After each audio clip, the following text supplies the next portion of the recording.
예금자 보호 한도가 5천만 원에서 1억 원으로 상향이 되었습니다. 그래서 오늘 달라진 점은 무엇인지, 또 우리가 유의해야 할 유의사항은 무엇인지, 그리고 마지막으로 이런 제도 변경으로 우리가 주목해 봐야 할 상품은 무엇인지 오늘 또 핵심만 쉽고 빠르게 정리해 드리도록 하겠습니다.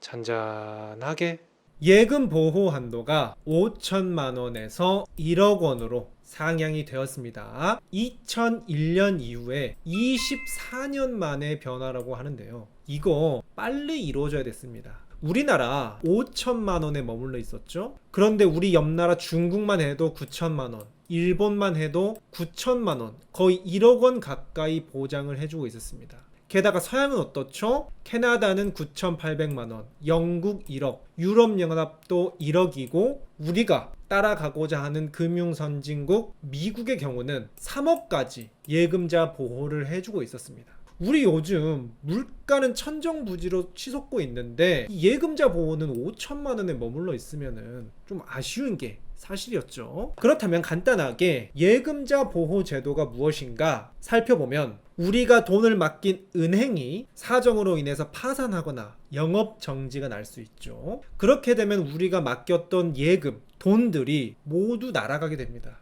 이렇게 되면은 너무 불안하죠. 그렇기 때문에 국가에서 예금보험공사에서 혹시 은행이 파산하더라도 얼마까지는 책임지고 보험으로서 돌려드리겠다 라고 한 것이 바로 예금자 보호다 라고 생각하시면 되고요. 그 예금자 보호해주는 한도가 5천만 원에서 1억 원으로 늘어났기 때문에 혹시 우리가 맡긴 은행이 파산하더라도 1억 원까지는 든든하게 절대 잃지 않을 수 있다 라는 것이 첫 번째 달라진 점이었고요. 그렇다면 두 가지 밖에 벌써 남지 않았죠. 유의사항 살펴보도록 하겠습니다. 첫 번째 유의사항입니다. 이 1억 원 한도라는 것은 원금과 이자를 포함해서 1억 원입니다. 그러니까 우리가 1억 원의 원금을 은행에 맡기고 이자가 5%로 500만 원을 받을 수 있을 때 혹시 은행이 파산했을 경우에 이자까지 포함해서 1억 원이 보장되기 때문에 이 원금 1억 원만 받고 500만 원은 날릴 수 있습니다. 그렇기 때문에 내가 이자까지 모두 제대로 보장을 받고 싶다 한다면 이자까지 고려해서 1억 원을 맞추는 게 좋겠죠. 그러니까 9,800만 원, 9,500만 원 이 정도로 내가 받을 이자까지 고려해서 9,000 몇백만 원으로 넣는 것이 확실한 예금자 보호를 받는 방법이다 라고 말씀드리고 싶고요. 두 번째, 예금자 보호는 은행별로 보장이 됩니다. 그러니까 내가 국민은행에 8천만 원, 우리은행에 9천만 원, 농협은행에 7천만 원을 맡겼다면 은행별로 모두 1억 원 이하에 맡겼기 때문에 모두 원금이 보장이 된다 라고 생각을 하시면 되는데요. 하지만 국민은행에서 예금 통장에 8천만 원 넣고 적금 통장에 4천만 원 넣었고 또 다른 예금 통장에 6천만 원 넣었다. 이런 식으로 하나의 은행에 총 1억 8천만 원을 분산해서 넣었다고 하더라도 합산을 하기 때문에 1억 8천만 원이 되어버리죠. 이런 경우에는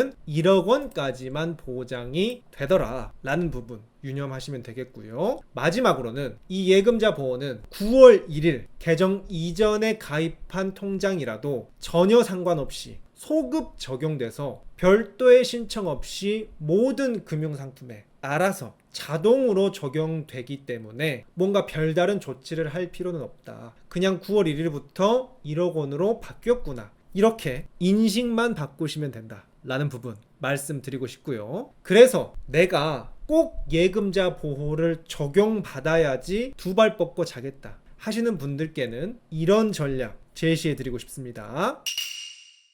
A은행, B은행, C은행, D은행에 각각 1억 원을 맞춰서 특히 이자를 포함해서 1억 원을 맞춰서 예치하는 것이 그래도 예금자 보호를 정확하게 이용하는데 도움이 되는 전략일 것이다 라고 말씀을 드리고요. 드디어 마지막 목차만 남았습니다. 그렇다면 이렇게 제도가 바뀐 이후 가장 주목해 봐야 할 상품은 무엇일지 한번 살펴보고 오늘 영상도 마치도록 하겠습니다. 솔직히 말씀드리겠습니다. 이 예금자 보호, 저 김잔잔이 봤을 때는 제1금융권에서는 의미가 없습니다.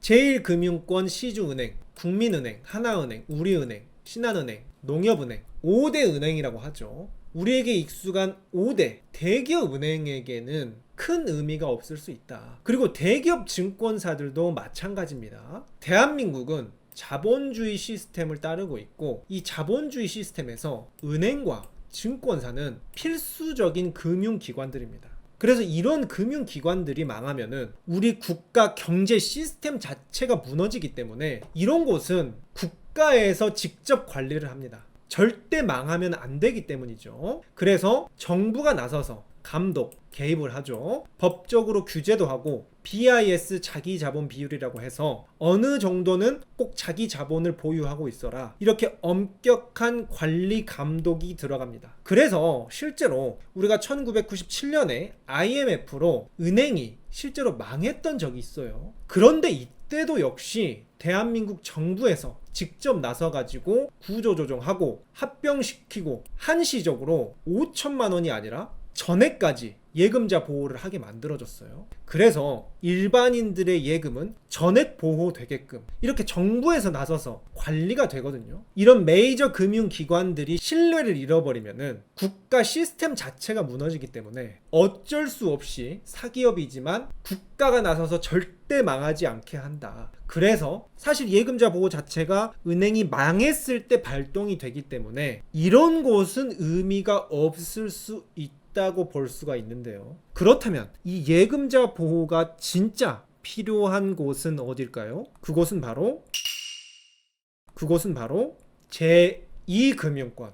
예를 들어 상호금융이 있죠. 동네마다 보이는 새마을금고, 지역농협, 신협 이런 것들이 있겠고요. 저축은행, OK저축은행, 웰컴저축은행, 상상인저축은행 등 은행은 은행인데 약간 우리에게 익숙치 않은 소규모 은행들. 그런데 왜 익숙치 않죠? 대형 새마을금고도 휘청한다. 자산이 상위 50곳 중에도 11곳이 자본 잠식으로 빨간불이 켜져 있다. 자본 잠식이 11곳, 이익잉여금 결손이 15곳, 우량한 상호금융 업체들도 이렇게 부실한 곳이 많고요. 실제로 새마을금고가 2023년 최근까지도 뱅크런 사태, 망할 위험 때문에 고객들이 다 돈을 빼가 버리는 그런 사건들도 있었고요. 실제로 2012년에는 전국에서 가장 규모가 큰 저축은행이라는 부산저축은행이 실제로 망해버려서 노후자금 몽땅 넣었는데 살려주이소. 이런 무서운 일도 벌어졌습니다. 그래서 실제로 이때 5천만 원 이상 예금자 보호 적용받지 않는 사람들 돈 다 날려버렸죠. 그렇기 때문에 저축은행이나 상호금융에는 많은 분들께서 불안한 마음, 그래서 좀 외면하는 경향이 있습니다. 그래서 더더욱 제2금융권에서는 이자를 많이 주는 방식으로 고객들이 유치했지만 그래도 어때요? 아무리 이자 많이 줘봤자 뭐합니까? 망하면 원금까지 다 날려버리는데.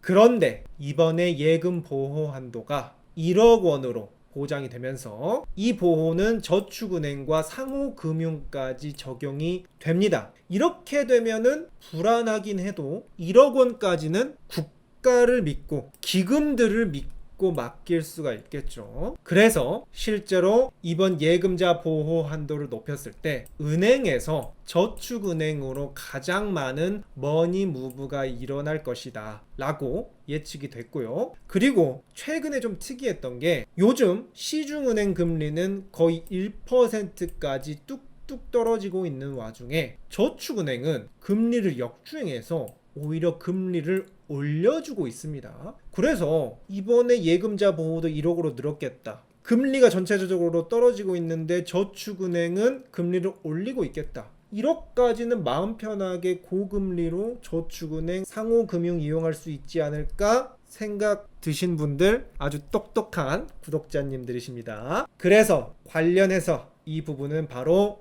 다음 영상에서 정기 컨텐츠죠. 9월 금리 비교로 해서 제1금융권, 시중은행의 가장 이자 높은 곳, 그리고 증권사, 예금, 발행업, 요즘 금리 1위 근황도 살펴보고요. 마지막으로 역주행한다는 저축은행의 금리 1위도 함께 비교해서 대한민국에서 가장 이자 높은 금리는 무엇일지 소개해드리고자 합니다. 이 영상까지 살펴보시고 한 푼이라도 더 벌어가실 수 있길 바라고요. 오늘의 핵심 한 줄 정리하자면 이렇습니다.